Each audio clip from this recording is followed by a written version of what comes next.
बच्चों, अभी लेक्चर 5 में हमने आपको विद्युत क्षेत्र के बारे में बताया था। विद्युत क्षेत्र की तीव्रता के बारे में भी हमने बताया था। अब एक छोटी सी हेडिंग है, किसी बिंदु आवेश के कारण विद्युत क्षेत्र की तीव्रता। Electric field intensity due to a point charge. अब मान लो इसका मतलब क्या है, जैसे यहां पे एक बिंदु है, मूल बिंदु इसको हम मान लेते हैं, यहां पे बिंदु O है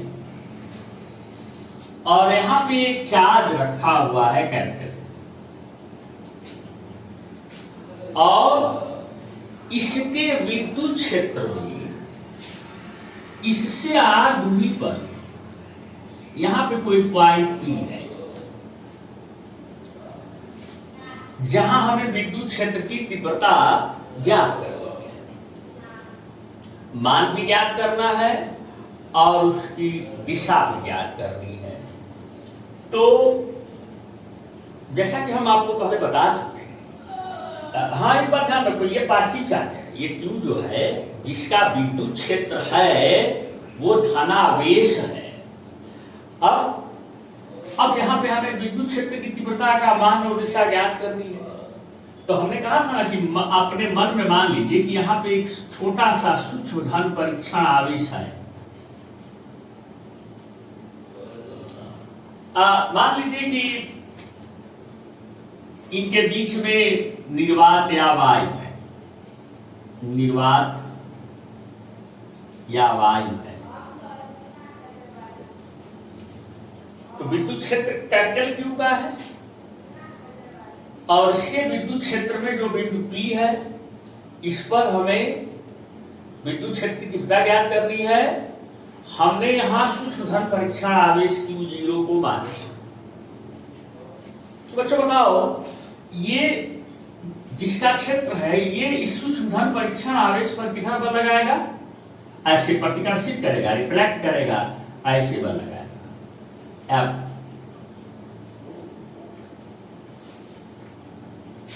तो यहां विद्युत क्षेत्र की तीव्रता की दिशा किधर होगी?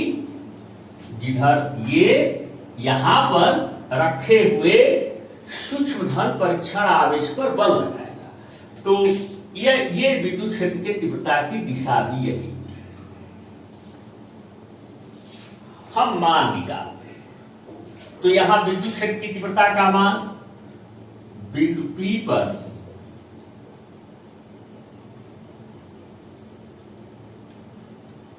यहां पर मान निकालने के लिए हमें क्या करना पड़ेगा? यहां पर रखे गए सूक्ष्म धन परीक्षण आवेश पर लगने वाले बल का मान निकालना पड़ेगा। बिंदु P पर स्थित सूक्ष्म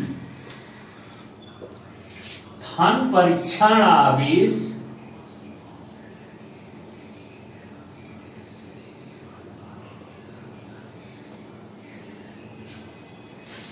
पर बल का मान माने परिमाण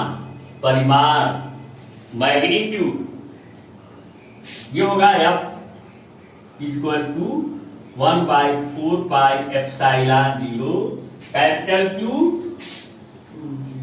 और इसका भी वैल्यू रखेंगे Q0 अपान R²।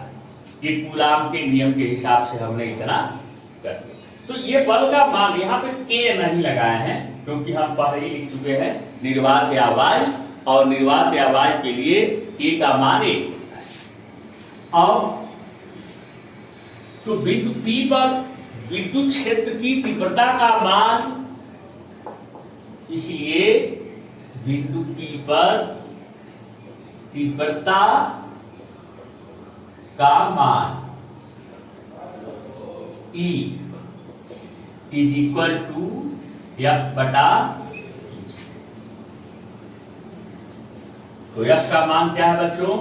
ये जो नीचे लिखे हुए हैं 1/4 पाई एप्सिलॉन 0 कैपिटल Q0 अपान R स्क्वायर अपान Q0 से Q0 कट जाएगा और कैंसिल हो जाएगा। तो इस तरह से बिंदु P पर तीव्रता का मान आपको मिल जाएगा।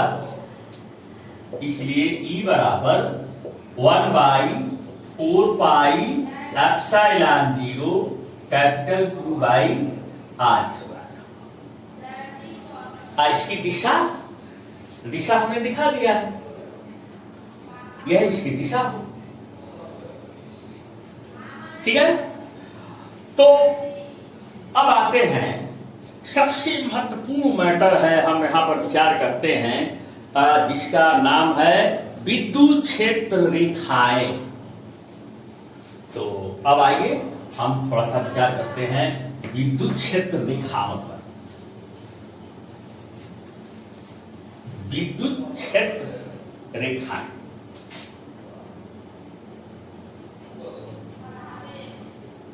विद्युत क्षेत्र रेखाएं, इलेक्ट्रिक फील्ड लाइन्स। बच्चों इसको पहले विद्युत बल रेखाएं कहते थे, लेकिन अब हम लोग इसको ज्यादा बेहतर नाम देते हैं विद्युत क्षेत्र रेखाएं। और क्यों ये नाम दिया गया है, आप ये तो सामान्य बात है, आप बुक पे पढ़ लीजिएगा। अब आइए देखते हैं ये होती क्या है। ये बताओ, मनुष्य का स्वभाव है कि वह शब्दों के बजाय चित्रों को अच्छी तरह समझता है। जैसे देखो, अभी क्रिकेट मैच वगैरह आप लोग देखते होंगे, टेलीविजन पे देखते होंगे, तो वो क्या करते हैं, ऐसे बना देते हैं। मान लो भारत और ऑस्ट्रेलिया के बीच मैच हो रहा है, ये पहला ओवर है, यहां पे ओवर लिख दिए।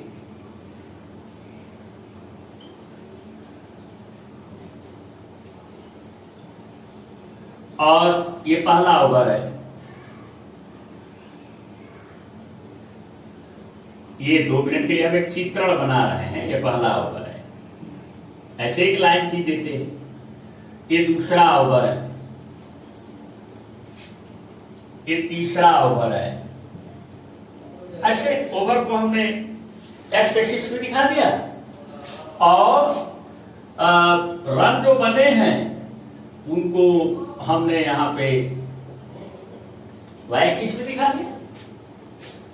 और ऐसे टेलीविजन पे बहुत से ग्राफ आते हैं, तो ऐसे बना देगा। देखो भाई, ये शुरू किया ऐसे, ये देखो इंडिया का ग्राफ है, 3 ओवर तक खेल खत्म। ये देखो ऑस्ट्रेलिया का ग्राफ है, ये भारत है, ये ऑस्ट्रेलिया है।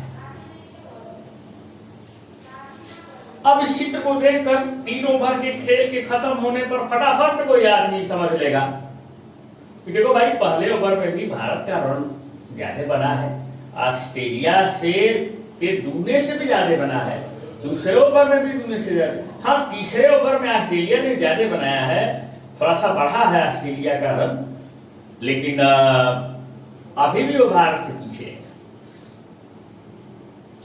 तो कमेंटेटर जो है वो आपको टेलीविजन पे दिखाते हैं ऐसा चित्र। तो आप ये बताओ, क्या आपको इससे पता चला कि पहले ओवर में भारत ने कितना रन बनाया, ऑस्ट्रेलिया ने कितना रन बनाया, दूसरे ओवर में भारत ने कितना रन बनाया, ऑस्ट्रेलिया ने कितना रन बनाया? नहीं। हाँ, एक बात आपको पता चली, सापेक्ष ज्ञान हो गया, जो 1 सेकेंड में हो गया कि भारत जो है कैसे कैसे, मैंने आपके अंतःकरण में एक सापेक्ष ज्ञान भारत और ऑस्ट्रेलिया के रन रेट के बारे में हो गया। उसी तरह से किसी विद्युत क्षेत्र में विद्युत क्षेत्र के मान और दिशा का सापेक्ष अध्ययन करना हो तो चित्रों की सहायता से जब चित्रण करते हैं तो हम उस काम के लिए विद्युत क्षेत्र रेखाओं का सहारा लेते हैं। जैसे देखें, मैं दिखाता हूं कि विद्युत क्षेत्र रेखाएं भी ऐसे ही हैं। देख,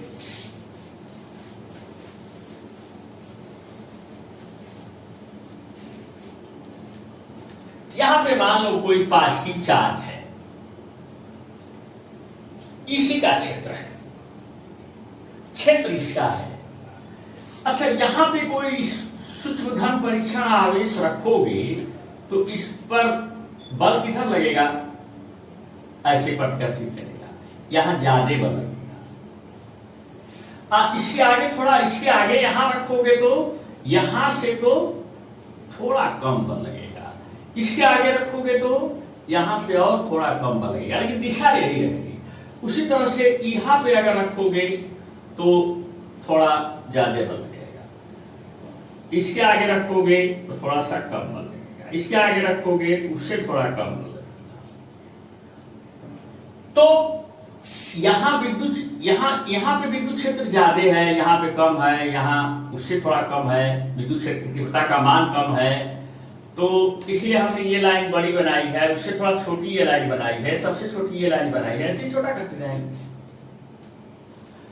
ऐसे हम तमाम विद्युत क्षेत्र रेखाएं खींच सकते हैं।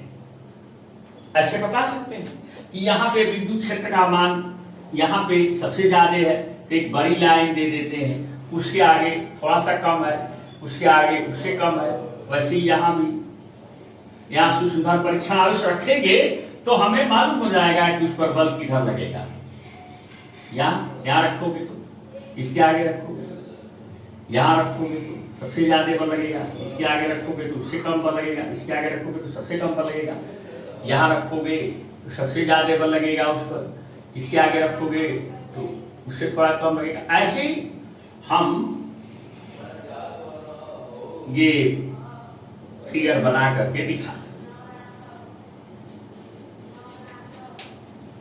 तो एक सवाल खड़ा होता है कि अब इसको देखकर कोई बता देगा कि भाई यहाँ पे विद्युत क्षेत्र ज्यादा है, ये तीर की लंबाई ज्यादा है, यहाँ पे इससे थोड़ा कम है, उसके आगे उससे थोड़ा कम है, और विद्युत क्षेत्र की जो डायरेक्शन है वो यही है, हर जगह एक ही है, यहाँ पे भी वैसे, यहाँ पे भी वैसे, यहाँ पे भी वैसे, लेकिन ये थोड़ा सा ज्यादा हो जा रहा है। तो हम लोग ऐसे नहीं बनाते, हम लोग एक ही तीर दिखा दे, जो डायरेक्शन हर जगह एक ही है। मैग्नीट्यूड का अंदाज करने के लिए कोई बहुत दूसरा तरीका है, फ्लक्स है, मान का अंदाज करने के लिए फ्लक्स बनाया गया। और ऐसे हम एक ही तीर दे देते हैं, ऐसे एक ही तीर ऐसे दे देंगे, ऐसे लाइन बना देंगे, ऐसे खींच देंगे और ऐसे ऐसे ऐसे।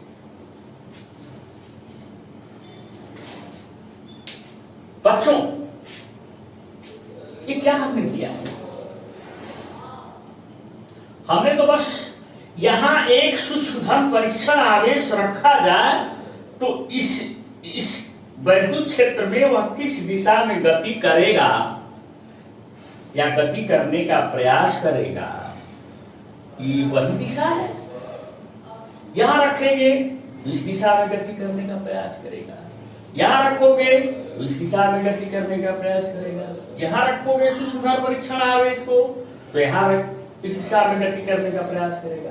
ऐसे यानी सूक्ष्म धन परीक्षण आवेश किसी विद्युत क्षेत्र में किसी बिंदु पर जिस दिशा में गति करने का प्रयास कर सकता है उसको ये रेखाएं दर्शाती हैं। अब सवाल ये है कि सूक्ष्म धनावेश या धनावेश जिस दिशा में गति करने का प्रयास करता है वो विद्युत क्षेत्र की दिशा होती है। इसका मतलब क्या है कि ये जो रेखाएं हैं ये प्रत्येक बिंदु पर विद्युत क्षेत्र के तीव्रता की दिशा को व्यक्त करती है। विद्युत क्षेत्र की तीव्रता की दिशा को व्यक्त कर दर्शाती है। अब एक सवाल और खड़ा, क्या विद्युत क्षेत्र केवल एक आवेश का होता है क्या? अब ये जो रेखाएं हैं, जिन रेखाओं को हम यहां पे दिखाया है, इन्हीं को हम विद्युत क्षेत्र रेखाएं कहते हैं। और ये विद्युत क्षेत्र की दिशा का अनवरत चित्रण कर रहे, लगातार उनकी डायरेक्शन को दिखा रहे। लेकिन सबसे बड़ा सवाल यह है, अभी अभी अगर मैंने कहा, इसके पहले एक शब्द अभी अधूरा रह गया, कि क्या विद्युत क्षेत्र केवल एक आवेश का हो सकता है क्या? नहीं, विद्युत क्षेत्र तो कई आवेशों के समूह का भी हो सकता है, उपाप चार्ज का भी हो सकता है। अच्छा मान लो अभी आपने देखा ये एक आवेश के कारण विद्युत क्षेत्र की तीव्रता कंडीशन में विद्युत क्षेत्र रेखा है। बच्चों, क्लास 11th आपने पढ़ा है कि अगर दो सदिशों वेक्टर्स, जैसे एक वेक्टर ए है ए, एक वेक्टर ए है बी, यदि दो सदिशों को किसी समांतर चतुर्भुज की दो संलग्न माने जुड़ी हुई भुजाओं से दर्शाएं, तो उनका परिणामी यानी संयुक्त प्रभाव यानी योग, ठीक है, उस विकर्ण से दर्शाया जाता है मान और दिशा में, जो दोनों भुजाओं के कटान बिंदु से होकर के जाता है। यानी वेक्टर आर बराबर वेक्टर ए प्लस बी, इतना आप जानते हैं। ये सदिशों के योग की समांतर चतुर्भुज विधि है। तो हम इस तरह से दो सदिशों के संयुक्त प्रभाव का आकलन कर सकते हैं। अब आप मान लो कि यहां एक विद्युत क्षेत्र है और यह विद्युत क्षेत्र दो आवेशों का है, एक धन आवेश है और एक ऋण आवेश। अब यहां पे एक सूक्ष्म धन परीक्षण आवेश रखते, यहां पे एक सूक्ष्म धन परीक्षण आवेश अगर हम रखते तो कौन ज्यादा बल लगाएगा? विद्युत बल लगाएगा, ये धन ज्यादा बल विद्युत बल लगाएगा, क्योंकि ये जो है इसके ज्यादा करीब है, तो ये किधर बल लगाएगा? दिशा में, तो ऐसे इस दिशा में।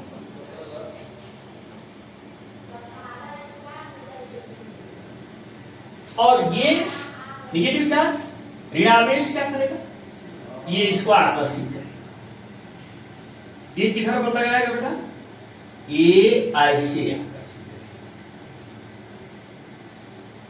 लेकिन कौन बड़ा होगा? इसका इस सूक्ष्म धन परीक्षण आवेश पर प्रतिकर्षण बड़ा होगा और इसका आकर्षण छोटा होगा। तो बड़े वाले को बड़ी तीर से दर्शाएंगे और इस छोटे, ये आकर्षण है तो इसको इस दिशा में ही है, ये बात अलग है, इसको हम छोटी तीर से दर्शाएंगे बनिस्बत इसके।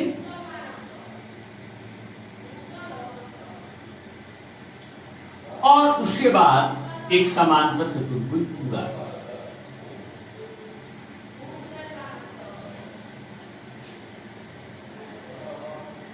अब बताओ, इन दोनों आवेशों के कारण यहां पर स्थित सूक्ष्म धन परीक्षण आवेश पर परिणामी बल इसके विकर्ण की सीध में हुआ और उसका माध्यम विकास।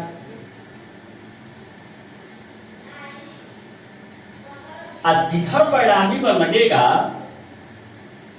रिजल्टेंट भी इसको कहते हैं, संयुक्त प्रभाव जिसको कहते हैं, परिणामी बल भी कहते हैं, वही विद्युत क्षेत्र की यहाँ दिशा होगी।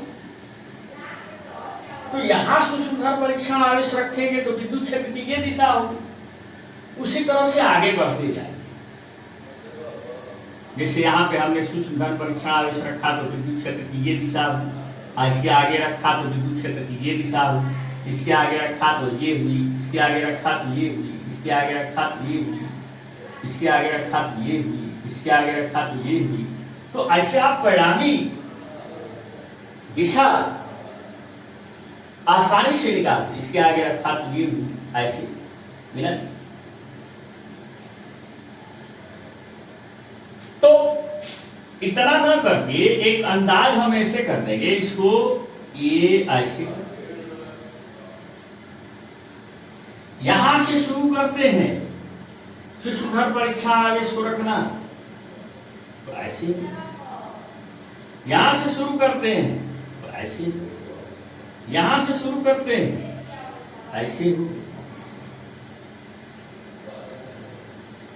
तो ऐसे तमाम विद्युत क्षेत्र रेखाएं हम बहुत अच्छी तरह से तो नहीं खींच पा रहे हैं, आपको फैक्ट समझा रहे हैं, हम खींच सकते।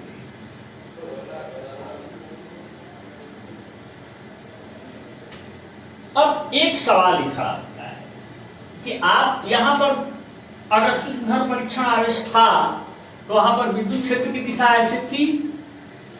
तो अगर आपसे कोई कह दे कि सर इस बिंदु पर विद्युत क्षेत्र की दिशा किधर है, तो आप इस बिंदु पर स्पर्श रेखा खींच दो, टैंजेंट खींच दो। यहां पर विद्युत क्षेत्र की दिशा किधर है, तो ऐसी टैंजेंट खींच दो। यहां पर विद्युत क्षेत्र की दिशा किधर है, तो ऐसी टैंजेंट खींच दो, स्पर्श रेखा खींच दो। यहां पर विद्युत क्षेत्र की दिशा किधर है, यहां स्पर्श रेखा खींच दो। तो ये सब विद्युत क्षेत्र रेखाएं हैं, और विद्युत क्षेत्र रेखा के किसी बिंदु पर खींची गई स्पर्श रेखा उस बिंदु पर विद्युत क्षेत्र की दिशा को दर्शाती है।